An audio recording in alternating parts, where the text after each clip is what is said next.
não se entregue às mensagens que têm interferência do obsessor, porque aí sim, isso aí com certeza vai piorar, e daqui a pouco a pessoa vai, o pouco de coisas boas que tinham vão sumir, vai se tornar coisas horríveis, daqui a pouco eu já vou começar a achar que as coisas horríveis são boas, e aí eu vou cair na fascinação, e a gente viu toda a dificuldade que é depois para perceber e sair disso. Então percebeu que tem um espírito ali, que além de inferior, ele é obsessor, ou seja, ele quer constranger, ele quer forçar, ele quer se intrometer, ele quer dominar, a gente tem que tomar uma atitude para que isso pare. Então é muito importante que isso fique bem claro nesses estudos que nós estamos fazendo. É muito importante que a gente pare com essa coisa de pegar mensagens de espíritos pseudo-sábios, fascinadores, obsessores, espíritos que querem mentir, iludir, dominar, e só porque elas dizem coisas boas, a gente se entrega passivamente a esses espíritos, porque a gente sabe o efeito danoso, quanto a coisa vai piorar, né? Então esse é um primeiro ponto, a gente liga o alerta, trata de resolver o problema e não segue com normalidade, sempre procurando avaliar e com cuidado em dobro as comunicações. Agora a gente vai ver aquilo que eu havia comentado no início. Bom, mas se a mediunidade pode sofrer tudo isso, será que então, quem sabe, ela não vale a pena? Eu não vou me envolver. As pessoas não querem se envolver com mediunidade porque elas têm medo dos espíritos inferiores. E no caso aqui dos obsessores. Agora a gente vai ver o engano que isso é. O erro que isso é. Aliás, muitos espíritos no século XX vão justamente incentivar as pessoas a não praticar a mediunidade e as evocações, alegando justamente esse perigo. Que a gente vai ver que é falso essa fala.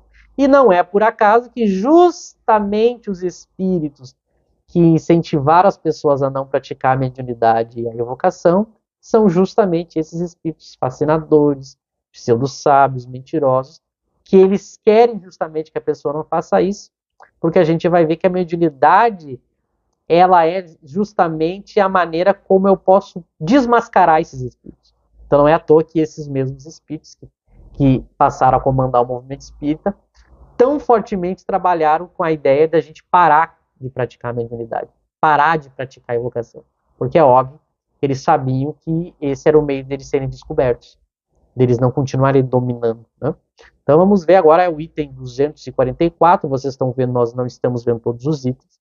A gente está simplesmente fazendo recortes aí para aquilo que tem mais a ver com o nosso projeto. Evidentemente que todos podem e devem estudar de maneira completa o assunto. Né?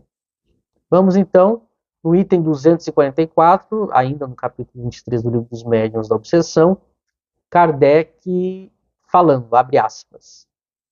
Diante do perigo da obsessão, ocorre perguntar se não é lastimável o ser-se médium. Não é a faculdade mediúnica que a provoca? Numa palavra, não constitui isso uma prova de inconveniência das comunicações espíritas? Fácil se nos apresenta a resposta e pedimos que a meditem cuidadosamente. Vejam que é Kardec pedindo que a gente medite cuidadosamente. Quando um espírito desse tamanho de importância pede que a gente preste atenção, é porque é coisa séria. Porque é muito grave o que a gente vai ver agora.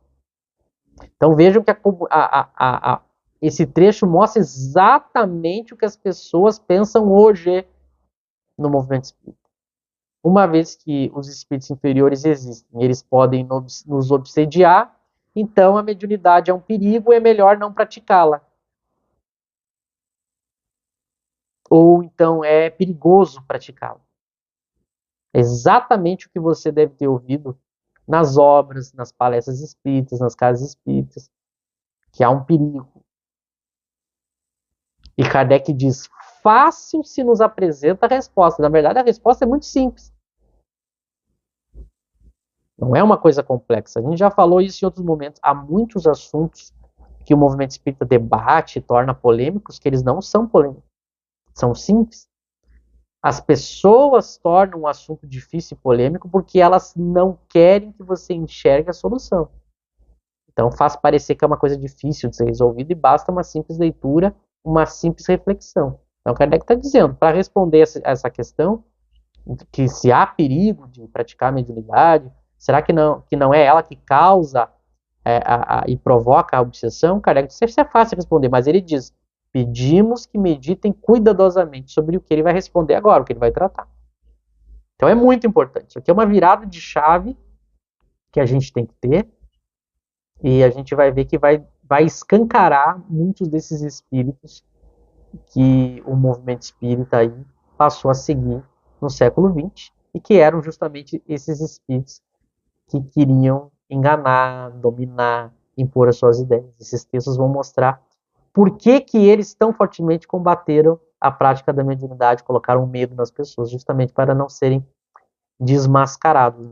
Como esse projeto é nosso lar, segundo o Espiritismo, a gente vai perceber que o André Luiz faz isso, o seu parceiro Emmanuel faz isso, justamente porque eles são esses espíritos fascinadores, obsessores, pseudo-sábios, que querem justamente impor suas ideias. Eles querem ficar ditando as suas obras com as suas ideias e que as pessoas as aceitem e os sigam.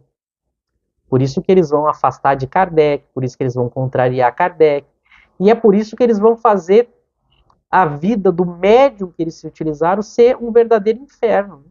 A gente sabe toda a vida de dificuldades e de exaustão que esses espíritos levaram o seu médium. Porque é isso que eles não estão preocupados que o médium estude, que o médium siga Kardec, que o médium reflita, que o médium tenha uma vida equilibrada. Eles estavam preocupados em usar o médium. E, infelizmente, o médium não teve força e nem conhecimento para se livrar desses espíritos, porque ele acreditava, veja a característica da fascinação, o médium acreditava que estava fazendo uma coisa boa. E que esses espíritos eram bons. Porque falavam de Jesus, falavam em amor.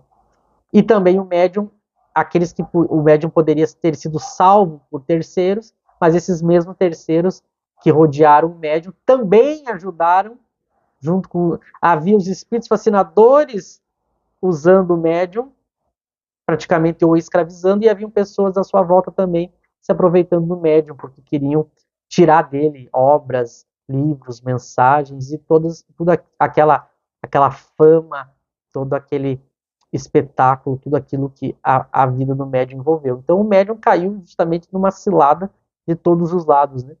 E infelizmente não teve força para escapar disso. Acabou produzindo centenas e centenas de obras ruins por culpa desses espíritos. Acabou tendo a sua vida pessoal completamente bagunçada, sua saúde debilitada, sofreu muito.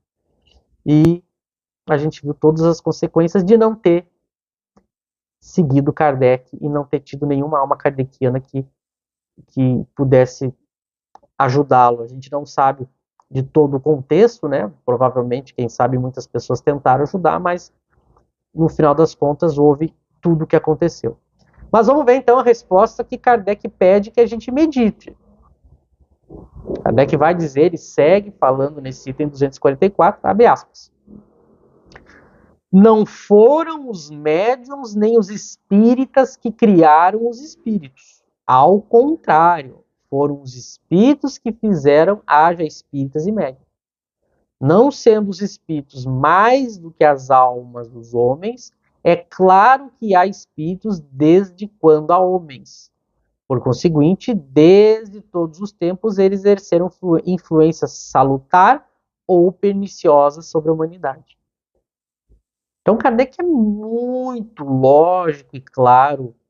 Ele vai mostrar que já existiam os espíritos, não foi o espiritismo que inventou os espíritos.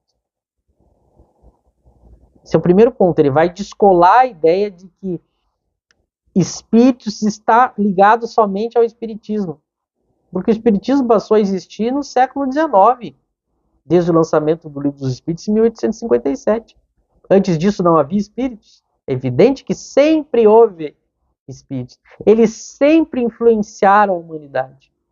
Os bons influenciaram para o bem, os maus influenciaram para o mal.